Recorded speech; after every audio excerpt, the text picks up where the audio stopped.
Ama naming nasa langit, maraming salamat po sa iyong pagmamahal at sa iyong biyaya, lalo na sa mga ipinagkaloob mo sa amin sa pagkakataong ito.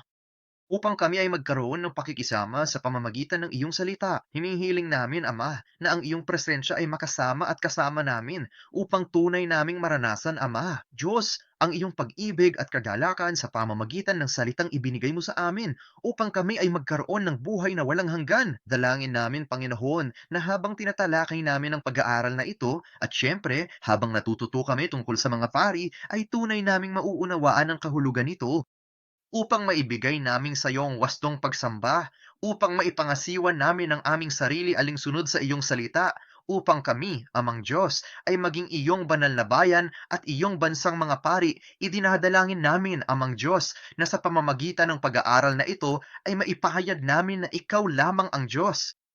Naway makamit namin mula sa Amang Diyos ang focus na tumingin lamang sa iyo sa aming mga buhay ng pananampalataya at sa lahat ng aming ginagawa.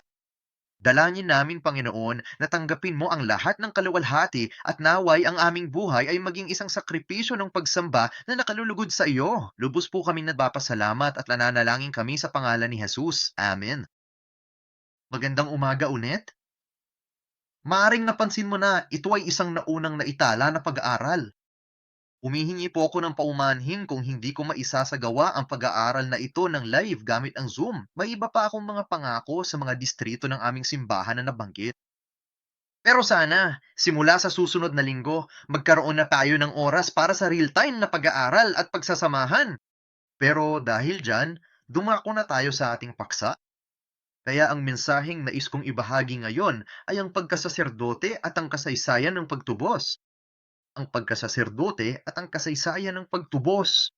Kaya ngayon, ang magiging unang pag-aaral tungkol sa temang ito.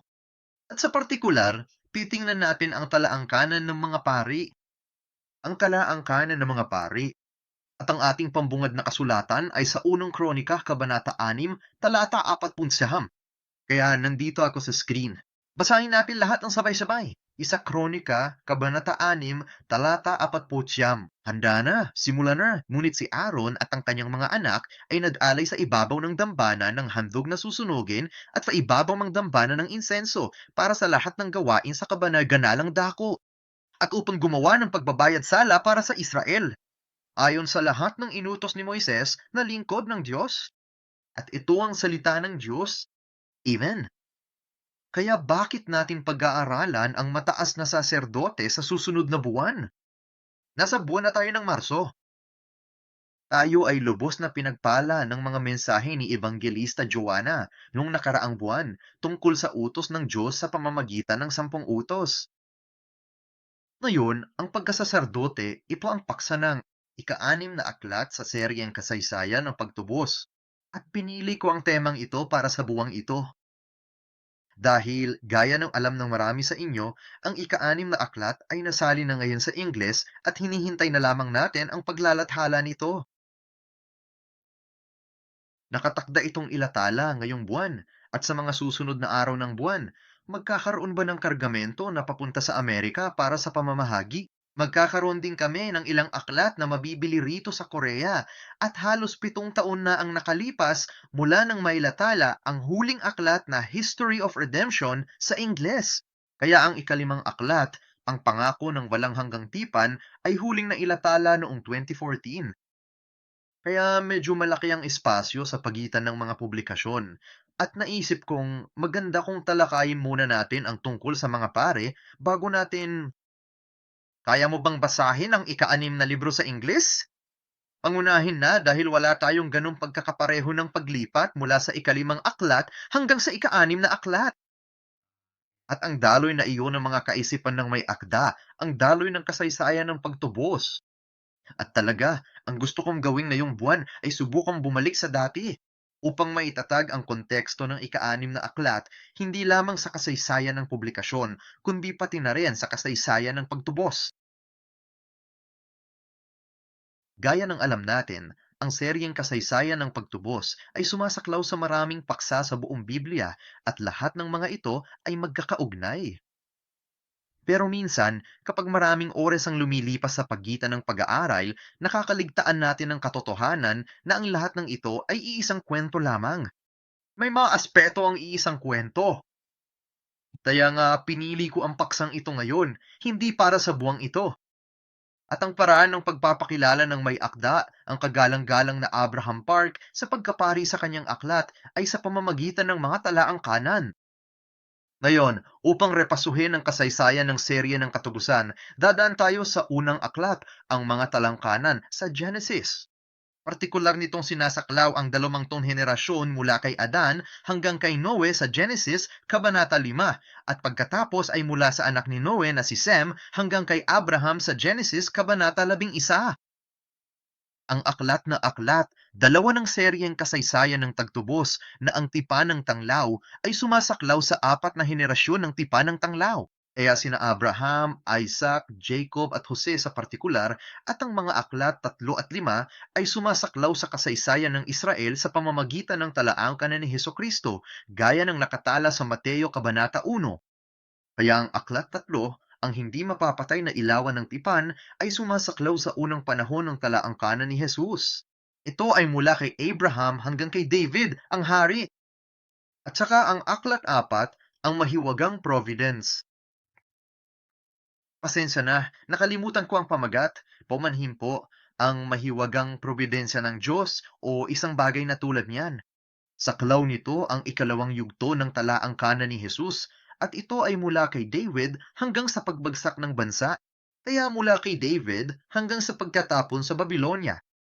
At ang ikalimang aklat na siyang ikatlong panahon ng kalaangkanan ni Jesus na nakapaloob sa pangako ng walang hanggang tipan ay sumasaklaw mula sa pagbabalik ng Israel mula sa Babylonia hanggang sa pagdating ni Jesucristo. Kaya yan ang struktura ng mga aklat, 1 hanggang 5. At pagkatapos ay ang ika-6 na aklat, tinatalakay nito ang talaangkanan ng mananalaysay o tinatalakay nito ang pagkasaserdote at ipinakikilala nito ang pagkasaserdote sa pamamagitan ng talaangkanan ng mananalaysay. Bakit ganon? Una, ang kalaangkanan ng mananalaysay, binubuod nito ang buong lumang tipan. Pangalawa, ipinapakita nito ang walang patid na pag-unlad ng kasaysayan ng pagtubos. Pangatlo, nakatuon ito sa buong Israel. Pang-apat, binibigyang pansin nito ang mga tungkulin ng hari at pari. At panglima, ito ang kawing at patotoo kay Hesukristo sa buong kasaysayan. Kaya ito, makikita natin ang ilan sa mga layuning sinusubukang itatag ng mga talaangkanan ng mananalaysay. Ngunit, bakit nga ba nauugnay ang pagkasaserdote sa talangkanan? Ang dapat nating tandaan ay nung isinulat ang mga kronika, ito ay isinulat pagkatapos bumalik ang Israel mula sa pagkatapon. Ang mga kronika ay isinulat pagkatapos bumalik ang Israel mula sa pagkatapon, kaya kailangan nilang malaman ang kanilang kasaysayan. Kaya tatalakayin natin ang talaang kanan mula kay Abraham hanggang kay David na hari, mula kay David hanggang sa pagbagsak ng bansa, mula sa pagpapanumbalik ng bansa. Ito ay pagkatapos bumalik mula sa pagkatapon hanggang sa pagdating ni Hesukristo. Kaya upang maitatag ang konteksto kung paano ang bayan ng Diyos ay sa katotohanan ay bayan ng Diyos, kaya nga mayroong tayong talaangkan ng chronicler. At ito ay nilikha upang mapaalalahanan ang mga tao kung paano sila naging bayan ng Diyos. Ngayon, ang temang talata para sa kasaysayan ng pagtubos, Deuteronomio, Kabanata 32, talata 7. Alalahanin ang mga araw noong unang panahon. Isalang-alang ang mga taon ng lahat ang henerasyon. Tanungin mo ang iyong ama at sasabihin niya sa iyo, sa iyong mga matatanda at sasabihin nila sa iyo. Bakit mahalaga ang talatang ito? Dapat nating maunawaan ang konteksto ng talatang ito at mauunawaan natin ito sa pamamagitan ng Deuteronomio, Kabanata 31, lalo na sa mga talata 14 hanggang 30. Bakit nilikha ang talatang ito? Deuteronomio, Kabanata 32, talata 7. Bakit ito binibigyang diin ng husto? Para maalalang mga araw noong unang panahon. Kaya dapat nating alalahanin ang ating nakaraan upang isaalang-alang ang mga taon ng lahat ng henerasyon. Dapat nating tandaan at pag-aralan ang talaangkanan upang hilingin sa ating ama at sa ating mga nakatatanda na balikan ang nakaraan upang makinabang mula sa karanasan at buhay ng mga nauna sa atin. Bakit ito mahalaga? Kaya kung titingnan natin ang Deuteronomio, Kabanata 31, at ating tingnan ang talata 16, kaya ang Diyos ay nakikipag-usap kay Moises. At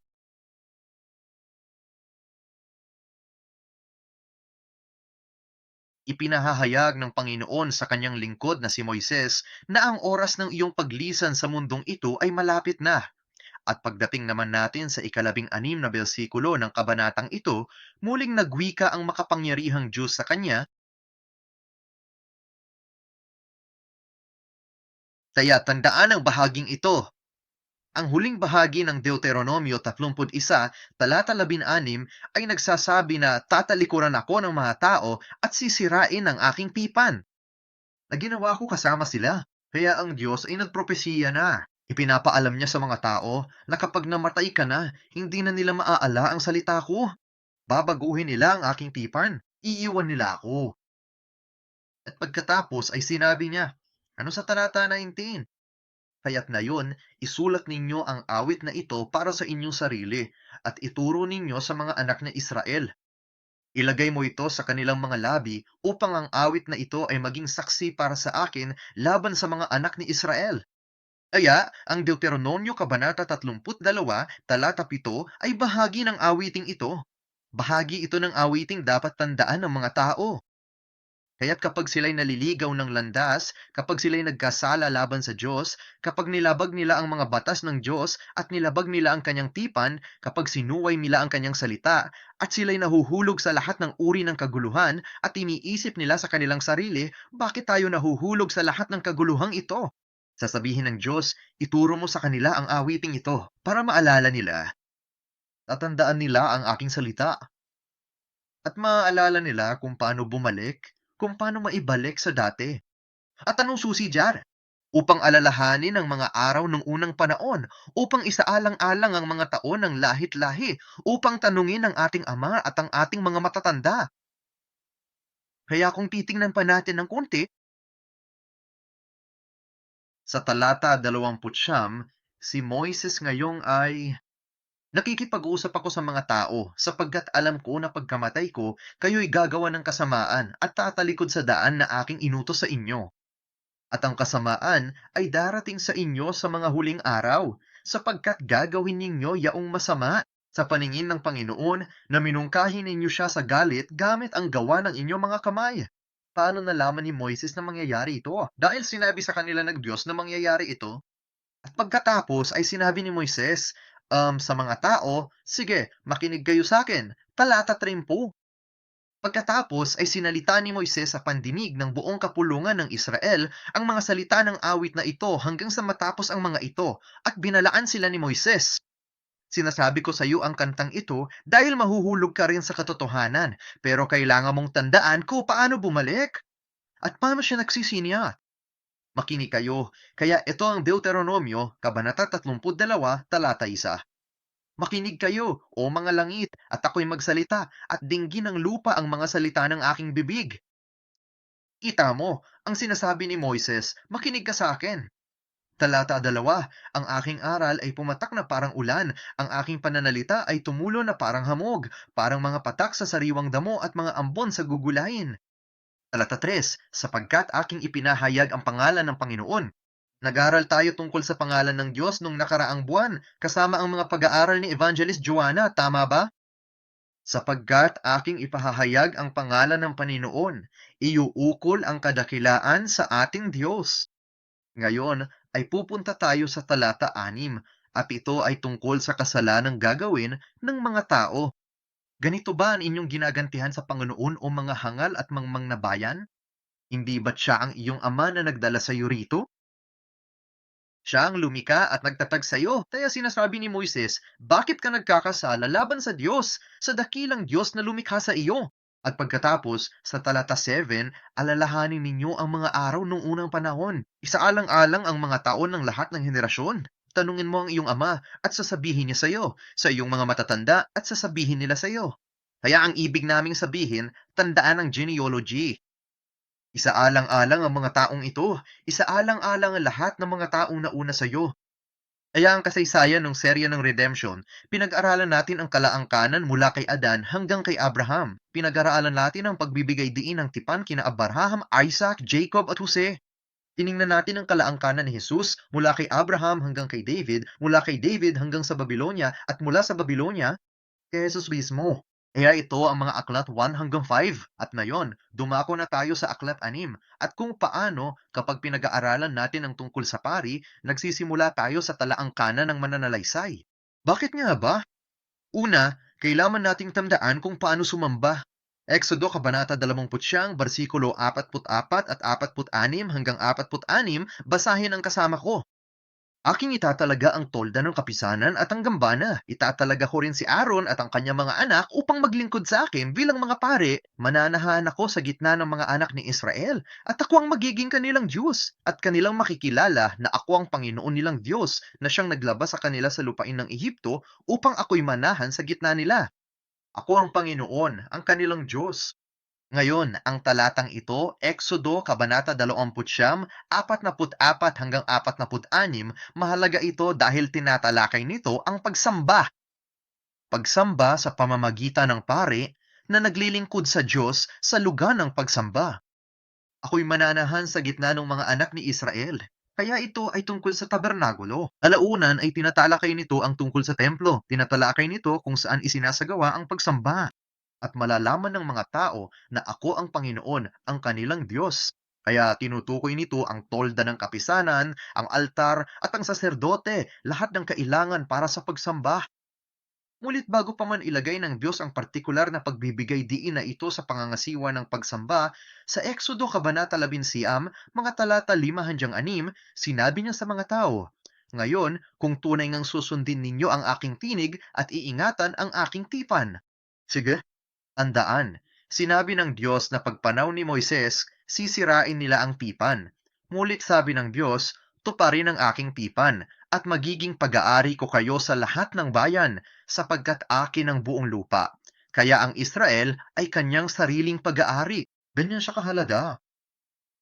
At sa bersikulo 6, kayo'y magiging isang kaharian ng mga saserdote sa akin at isang banal na bansa. Ito ang mga salitang sasabihin mo sa mga anak ni Israel. Kaya, habang ang pagkasaserdote ay partikular na binibigyang kahulugan sa pamamagitan ng talaang kanan na Aaron at ng kanyang mga anak at ng tribo ni Levi, ang mga tungkulin ng pari, ang mas malawak na konsepto ng pagiging pari, ay ang mga siwa ng tunay na pagsamba sa Diyos. Iyon ay isang bagay na nasa buong kaharian. Ang buong bayan ng Diyos ay talagang isang kaharian ng mga pari at isang banal na bansa. Anong ibig sabihin ng isang banal na bansa? Hiwalay na kayo na. Espesyal ka.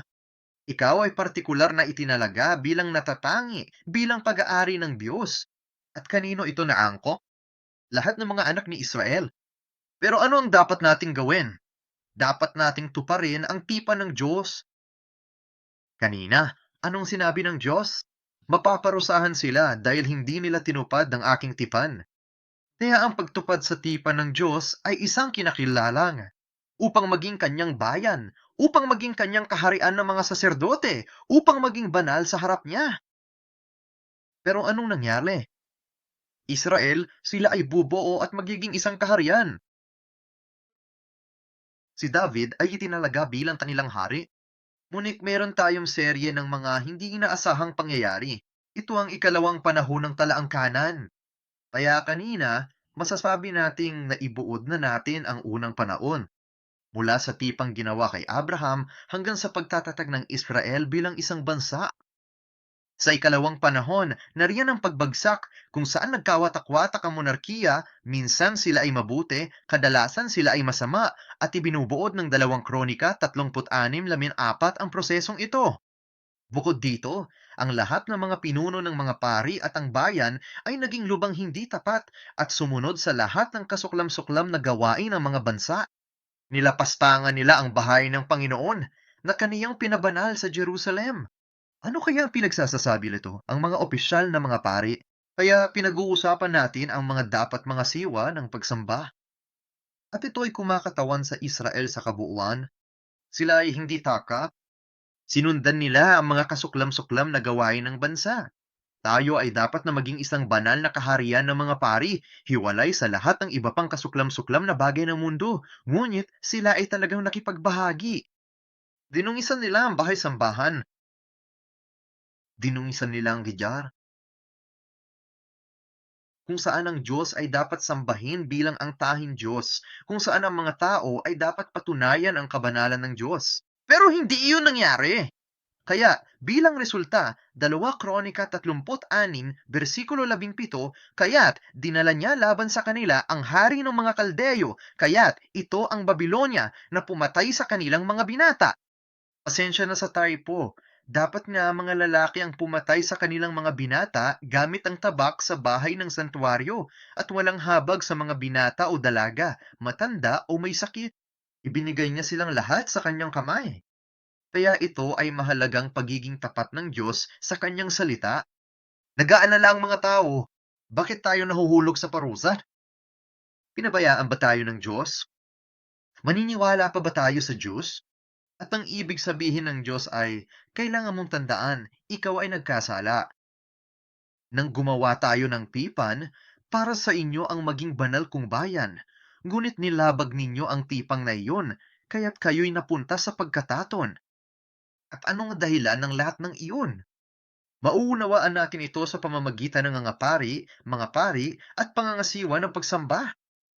Hindi sila banal. Hindi nila sinunod ang utos ng Diyos. Nilabag nila ang tipan ng Diyos at sa halip, sinunod nila ang mga kasuklam-suklam na gawain ng buong lupain. At iyon ang dahilan kung bakit bumagsak ang bansa.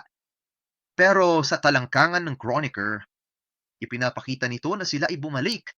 Ngayon, kung titingnan natin ang Ezra Kabanata 1, talata 5, kung gayon ang mga pangulo ng mga magulang ng mga sambahayan ng Juda at Benjamin at ang mga saserdote at ang mga Levita ay nagsitindig, maging ang lahat na ang Espiritu ay pinukaw ng Diyos na umahon at muling itayo ang bahay ng Pangnoon na nasa Jerusalem.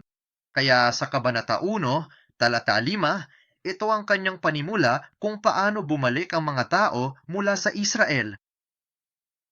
Ipinahayag ni Haring Ciro ng Persya na ang mga tao ay babalik sa kanilang lupain, ang Israel at Juda, at itatayo ang bahay ng Diyos.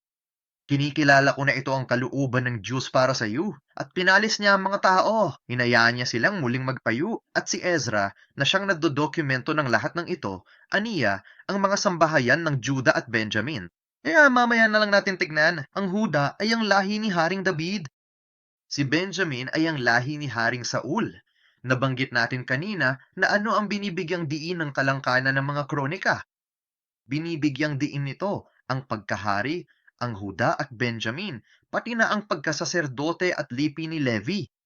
Kaya't ang mga sambahayan ng Juda at Benjamin, ang mga pari at ang mga Levita ay tumindig. Lahat ng taong pinukaw ng Diyos ang kanyang kalooban upang umahon at muling itayo ang bahay ng Panginoon na nasa Jerusalem. Kaya ngayon ay ibabalik natin ang pagsamba. At narito ang bagay na iyon sa ikalimang aklat. Kapag pinag-uusapan ng pagiging may akda ng mga kronika sa larangan ng scholarship, hindi natin talaga alam ng sigurado kung sino ang sumulat ng mga kronika. Pero kapag tiningnan mo ang diin ng talangkangan at ang diin kung paano kailangang matandaan ang mga tao kung sino sila pagkatapos nilang bumalik, at gayon din ang gawain ni Ezra, gayon din ang mga kronika sa Biblia, ang aklat ni Ezra, gayon din ang aklat ni Nehemias. Sa aklat ikalimang, tinatalakay nito na malamang na si Ezra ang magkakasamang sumulat ng lahat ng mga akdang ito.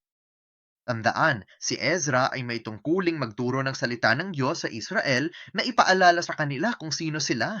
At kung gagawin mo ito, ang pinakamahusay na paraan para gawin ito ay sa pamamagitan ng family history, sa pamamagitan ng genealogy. Kaya kailangan nilang tandaan kung paano sila nagmula sa Diyos.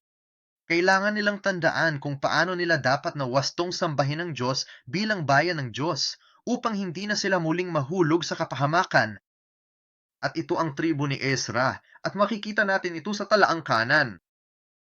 Kaya kapag tiningnan natin ang talaangkanan ng kronika ng mga kronika, sinusunod dito ang tinatawag na chiastic structure. At ibubuod natin ito. Mababasa natin sa unang Kronika, Kabanata 1, ang mundo bago ang Israel. Kabanata 2, mga talata 1 at 2, lahat ng mga anak ni Israel. Kabanata 2, talata 3 hanggang Kabanata 4, talata 23. Ito ang tribo ni Judah, kung saan nagmula si Haring David. At pagkatapos ay mayroon din tayong mga tribo ng buong Israel. Kabanata 4, versikulo 24 hanggang 5, 26. Mayroon na tayong mga inapo ngayon ng mataas na saserdote at ni Levi, kaya papalapit na tayo sa pangunahing punto ng pagbabago sa talaang kanan. Meron na tayong mga tungkulin ngayon ng mga pari. At dito na ang ating pagkakataon. Ang mga tungkulin ng mga pari sa unang matahas na pari. Kaya ito si Aaron at ang kanyang mga anak na lalaki. Pupunta tayo sa mga inapo ni Levi sa kanilang mga pamamayaan sa mga tribo ng Israel, kay Benjamin na siyang tribo ni Haring Saul, muli ang buong Israel at ang muling pagtatayo ng Israel. Kaya paano ito gumagana ng chiastic? Ang bagay tungkol sa isang chiastic na estruktura ay nagsisimula ka sa mga gilid at pagkatapos ay bumubuo ka patungo sa gitna. Sa gitna, naroon ang iyong turning point at pagkatapos ay lalabas ka ulit upang mabuo ang mga tema ng anumang mayroon ng istruktura. Kaya una, nasa mga pinakamalayong gilid tayo, ang mundo bago ang Israel, nasusundan ng muling pagtatayo ng Israel. Bahagi V at B prime, lahat ng mga anak ni Israel at lahat ng mga anak ni Israel na binilang. Ang Huda at ang lahi ni Haring David, si Benjamin, ang lahi ni Haring Saul, ang mga tribo ng Israel. At habang napupunta tayo sa ating sentro, sa isang chiastic na anyo, ang sentro ang kung saan natin binibigyang diin. Kaya unti-unti kang umaabot sa sukdulan kung saan mo kailangang ituon ang iyong atensyon. Yan ang susi sa istrukturang chiastic at iyan ang focus ng kalaang kanan. Mayroon tayong mga mataas na saserdote at mga levita. Si Levi, ang mga levita, ang namamahala sa pagsamba. Mula sa mga levita, mayroon kayong mga saserdote na siyang tunay na gumaganap ng mga tungkulin sa pagsamba. At ang mataas na saserdote na siyang namamahala sa lahat ng ito ay nasa pinakasentro ng chiastic genealogy na ito. Ngayon, ang chiastic genealogy na ito ay pinatawag na chiastic genealogy, hiasma. Ano ang binibigyang diin nito? Ang pangangasiwa ng pagsamba ng mga pari. Kaya Ezra, sa pagtuturo sa mga tao kung sino sila, saan sila nagmula, ano ang diin? Balikan ng Exodo, Kabanata 11. Kayo'y isang kaharian niyang mga pari para sa akin. Isang kaharian na nangangahulugang nangangailangan ito ng isang hari.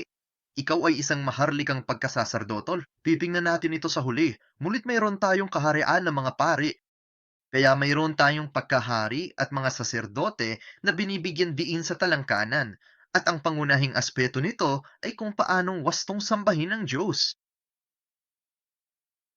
Unang Kronika, Kabanata 4 o Kabanata 6, talata 48 at 49. Kaya ito ang pangunahing talata ng Talaang Kanan. Ang kanilang mga kamag-anak, ang mga Levita, ay itinalaga para sa lahat ng paglilingkod sa tabernakulo ng bahay ng Diyos. Ngunit si Aaron at ang kanyang mga anak ay nag-alay sa ibabaw ng dambana ng handog na susunugin at sa ibabaw ng dambana ng insenso lahat ng gawain sa kabanal-banalang dako at upang gumawa ng pagbabayad sala para sa Israel, ayon sa lahat ng iniutos ni Moises na lingkod ng Diyos. Kaya ito ang pangunahing diin ng talaang kanan.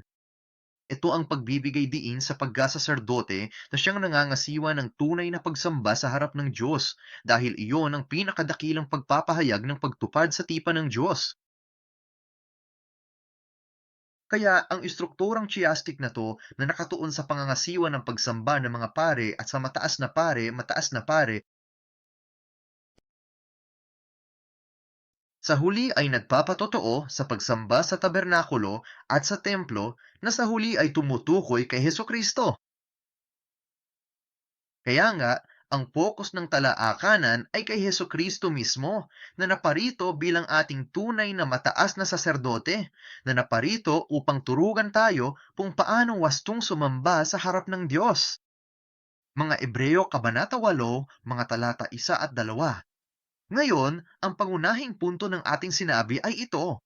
Mayroon tayong isang mataas na pare na nakaupo sa kanan ng trono ng kamahalan. Sa kalangitan, isang ministro sa santuario at sa tunay na tabernakulo. na ang Panginoon ang nagtayo, hindi ang tao. Kaya ang talaang ito sa lumang tipan, ang lahat ng kasaysayang ito hanggang ngayon ay nakatuon kanino? Si Hesukristo na siyang ating mataas na pari, ang tunay na ministro sa tunay na tabernakulo. Kaya balikan natin ang mga libro 1 hanggang 5, mula kay Adan hanggang kay Abraham, Aklat 1.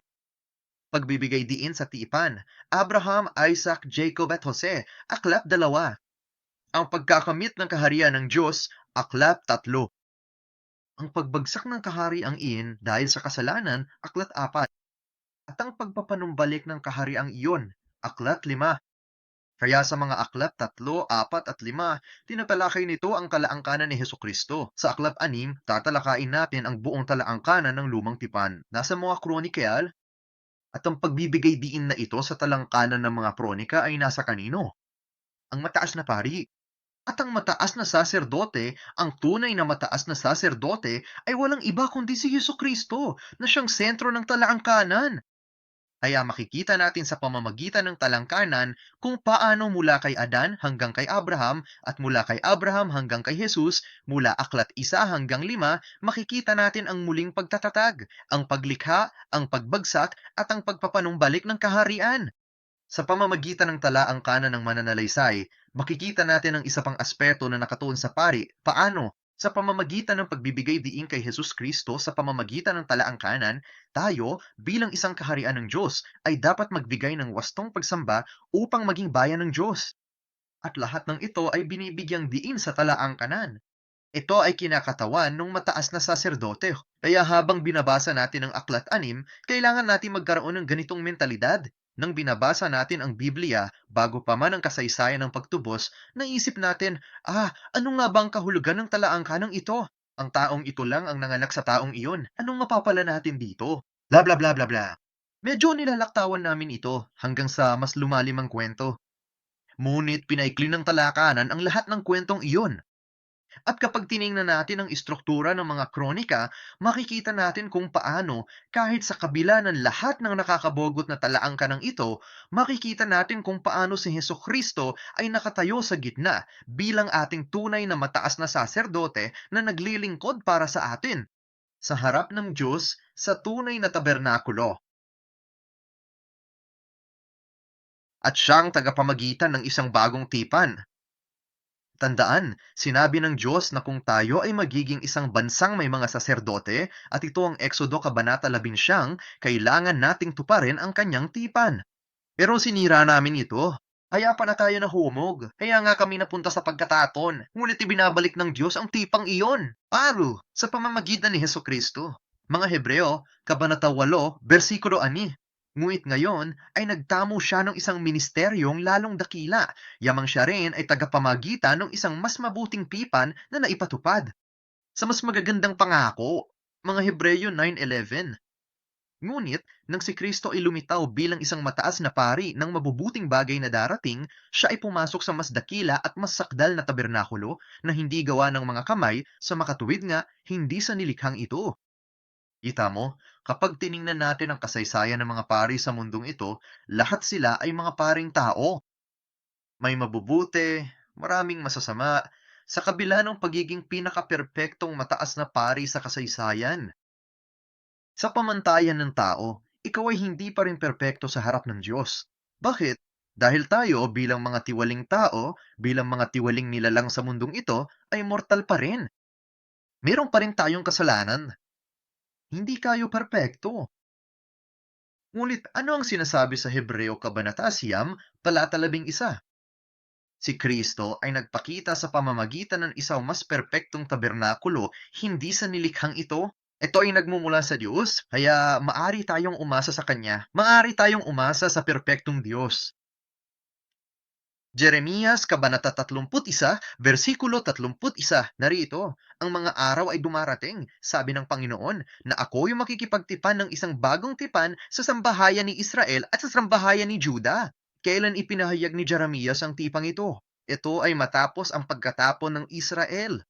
Partikular na ginawa ito pagkatapos ng 597 BC, nang si Haring Jehoiakim at lahat ng mga opisyal ng Juda ay dinalang bihag. Nung nawala mo ang lahat ng pinuno ng bansa, kapag naiisip mo na, naku po, ano na ang gagawin natin? Ipinahayag ni Jeremias ang tipang ito. Magkakaroon ng isang bagong tipan. At iyan ang bagong tipan na siyang dapat tuparin ni Jesus. Lucas Kabanata 22, versikulo 20 sa huling kalahati. Ang kopang ito na ibinubuhos para sa inyo ay siyang bagong tipan sa aking dugo. Paano pinangangasiwaan ng mga pari ang pagsamba? Sa pamamagitan ng sakripisyo, sa pamamagitan ng pagdanak ng dugo. Si Yeso Kristo bilang ang perpektong mataas na saserdote ay nagbuhos ng kanyang dugo upang ialay ang perpektong sakripisyo. At kaya nga siya ang walang hanggang mataas na saserdote. Mga taga-Epeso, Kabanata 1, talata 7. Sa kanya'y may katubusan tayo sa kanyang dugo, ang kapatawaran ng ating sala ayon sa kanyang biyaya. Hebreo Kapitulo 9, versikulo 12. Hindi sa dugo ng mga kambing at guya, kundi sa sariling dugo, pumasok siya sa banal na lugar ng minsan para sa lahat. Dahil nakamit na ang walang hanggang katubusan. At sa Hebreo Kabanata 10, versikulo 14, sapagkat sa pamamagitan ng isang handog ay kanyang pinasakdal magpakailanman ang mga pinapagiging banal.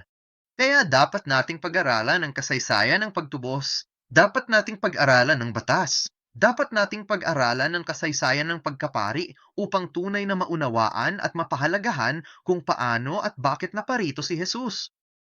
Paano at bakit siya ang kaganapan ng pagkapari? Paano at bakit? Siya, bilang ang perpektong mataas na saserdote, ay walang hanggan at magpakailanman at sa pamamagitan niya, makakamit natin ang buhay na walang hanggan. Ita mo, napakadali nating pinag-uusapan ng buhay na walang hanggan bilang mga Kristiyano. Manampalataya kay Jesus para sa buhay na walang hanggan. 1:360. Mahal ng Diyos ang sanlibutan, kaya ibinigay ang kanyang bugtong na anak. Ang mananalig sa kanya ay hindi mapapahamak, kundi magkamit ng buhay na walang hanggan. Ito ay nakatanim na sa ating mga utak, nakatanim sa ating isipan, nakatanim sa ating mga puso.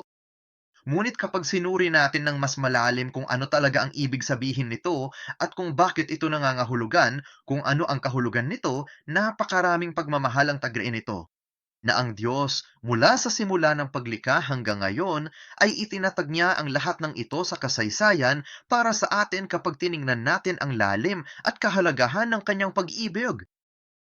At pagkatapos ay sinasabi natin ang mga bagay tulad ng buhay na walang hanggan, walang hanggang pagtubos, walang hanggang kapatawaran, ang walang hanggang pagbabayad sala, ang walang hanggang mataas na saserdote, mas lalo tayong nagpapahalaga at nauunawaan kung bakit ginagawa ng Diyos ang kanyang ginagawa at kung paano niya ito ginawa. Upang maipahayag natin ang ibanghelyong ito, ang mabutong balitang ito sa iba. Bilang konklusyon, ang lahat ng ito ay ginagawa upang tayo ay maging isang maharlikang pagkasaserdote. Exodo 19, Kabanata 6, ang unang kalaapit. Tayo'y magiging isang kaharian ng mga pari at isang banal na bansa para sa akin. 1 Pedro, Kabanata 2, Talata 9. Sinasabi nito, kayo'y isang lahing hirang, isang maharlikang pagkasaserdote, isang bansang banal, isang bayang pag-aari ng Diyos, upang inyong ipahayag ang mga karangalan na yaong tumawag sa inyo mula sa kadiliman patungo sa kanyang kangahangang liwanag.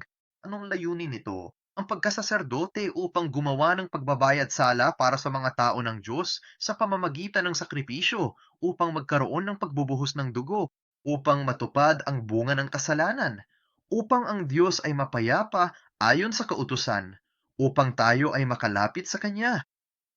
Ang isang tipan ay nangangailangan ng sakripisyo. At ang pagkasaserdote bilang mga tagapangasiwa ng tipang iyon sa pamamagitan ng pagsamba ay dapat magsakripisyo. Ginawa ni Jesus ang sakripisyong iyon upang tayo ay makaharap sa Diyos. At si Jesus, na siyang tumutupad sa tipan, ay nagpapanatili sa tipang walang hanggan, na nagpapahintulot sa atin na may iharap sa Diyos bilang kanyang mga pari, upang maipahayag natin ang kanyang ebanghelyo, upang maisagawa natin ang tunay na pagsamba alinsunod sa bagong tipan. At dahil dito, lumalabas tayo sa mundo upang ipangaral ang ebanghelyong ito, upang maipalaganap natin ang mensahe ng kaharian ng Diyos. Iyan ang ating tungkulin bilang mga pari sa kaharian ng Diyos. At sa mga huling araw na ito, pahayag, Kabanata 1, talata 6, ano ang ipinahayag ni Apostol Juan habang sinisimulan niya ang kanyang mga paghahayag? At ginawa niya tayong isang kahariran, mga pari sa kanyang Diyos at Ama, sumakanya ang kaluwalhatian at ang kapangyarihan, magpakailanman. Ginawa niya tayong isang kaharihan. Sino siya na gumawa sa atin upang maging isang kaharian? Yan ay si Heso Kristo. Ginawa niya tayong isang kaharihan. Ginawa niya tayong mga paring sa kanyang Diyos at Ama. Kaya't ginawa tayo ni Jesus na mga pari para sa Diyos at sa kanyang kaharian. Kaya ikaw ang pagkasaserdoteng yum. Kaya habang binabasa natin ang tungkol sa pagkasaserdote sa buong kasaysayan ng pagtubos, habang inilalatala ang aklat-anim at ihanda natin ang ating mga puso, ihanda natin ang ating mga isipan upang tunay na tanggapin ang salitang ito, upang alalahanin ang mga araw noong unang panahon, upang isaalang-alang ang mga taon. Lahat ng henerasyon, kaya ito'y tungkol sa talangangan, sa kasaysayan ng pagtubos. Ang humingi sa ating Ama, ang humingi sa ating mga nakatatanda sa panalangin. Tumawag ka sa Diyos upang maunawaan mo ang kanyang salita. Tanuhin siya. Tingnan ang kasaysayan ng ating mga ninuno at mga ninuno ng pananampalataya na nakatala sa Biblia. Tingin natin sa kanila sa panalangin upang maalala natin ang mga araw noong unang panahon. Maaari nating alalahanin ang ating sariling mga kasalanan at aminin. Maaari tayong manalalangin para sa mga kasalanan ng iba. Habang tayo'y nagiging mga pari ng Diyos, gawin natin ang gawaing pagsamba na siyang gagawing pambayad sala para sa isang makasalanang bayan upang sila'y makaharap sa Diyos. Kaya habang nakatingin kay Heso Kristo, nauunawaan siya sa pamamagitan ng salita. Nalalamang siya ang ating tunay na mataas na pari. Ang aking dalangin ay naway maging mga pari tayo sa kanyang kaharian upang maipahayag natin ang ebanghelyo ng pagtubos ng Diyos. Maari nating malutas at maihayag ang mga hiwaga ng kasaysayan ng pagtubos gaya ng pagkahayag ng mga ito sa atin sa pamamagitan ng biyaya. At ito ang aking panalangin para sa ating lahat sa Shilo. Amen. Magtapos tayo sa panalangin. Ama namin, labis kaming nagpapasalamat na dahil sa iyong pagmamahal, ibinigay mo sa amin ang iyong salita. Dahil sa iyong perpektong salika, tinulungan mo kaming maunawaan ang pagdating ni Heso Kristo, ang ating perpektong mataas na saserdote, ang siyang tumutupad sa bagong tipan. Naway, tingnan natin siya. Labis kaming nagpapasalamat na siya ang namamagitan para sa amin. Sa pamamagitan niya, Ama naming Diyos, naway aminin namin ang aming mga kasalanan. Naway maunawaan namin ang kahulugan ng pagiging iyong bayan. Naway magpakumbaga kami at tanggapin nawa namin, Amang Diyos, ang pagtatalagang ibinigay mo para sa amin bilang mga pari na namamahala sa harap mo. Naway gawin namin ito, Amang Diyos, hindi ayon sa aming sariling lakas o kakayahan, kundi matupad nawa ito sa pamamagitan lamang ni Heso Kristo.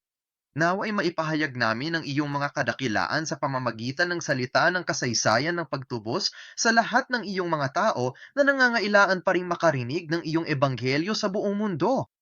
Naway dalhin natin sa ating mga sarili ang paniniwalang ito. Naway tayo rin ay mamagitan para sa isa't isa, Diyos Ama. Naway sa iyo lamang kami tumingin. Naway tingnan lamang natin ang pagtubos na taglay natin kay Heso Kristo. Naway maging biyaya ito para sa atin at sa iyong bayan. Hinihiling namin ito sa pangalan ni Heso Kristo. Amen.